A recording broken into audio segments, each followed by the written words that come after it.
दर्शक बंधु स्वामी स्त्रीर संसार में झगड़ा होगाटा स्वाभाविक से लोककथा रही कि दांत जीभर मध्य कली रही आउ केही केही कहती झगड़ा नथिले प्रेमर फगुण फुटिब केमिति।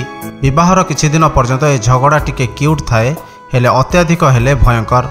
घरे अशांतिर वातावरण खेलीजिबा सहित अनेक समय विवाह विच्छेदरे मध्य परिणत हो जाए। एमिति किछि आश्चर्यकर घटना देखा मिली उत्तर प्रदेश रे।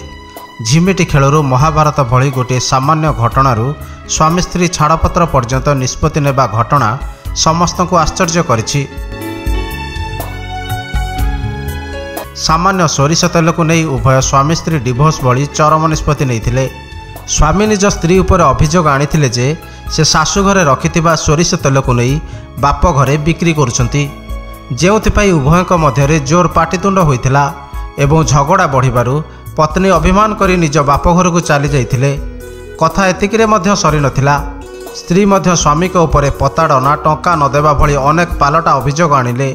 संपृक्त महिला जनक तांको स्वामी तांको खर्च करिबाकू टंका नदेबारु से तेल बिक्री करिबाकू बाध्य हेले बोली कहिथिले एवं से केवल गोटिए थर एभली काम करिसंती, जेउथिपाई पाटितुंड हेबारु से शाशुघर छाड़ी 2 मास हेब बाप घरे रहउचंती। अन्यपटे मामला परिवार परामर्श काउंसिलर सेंटर रे पहुंचीबा परे दुईक भितरे आपस बुझाबणा करी उभयंकु एकाठी करागला। ब्यूरो रिपोर्ट उत्कल क्रांति।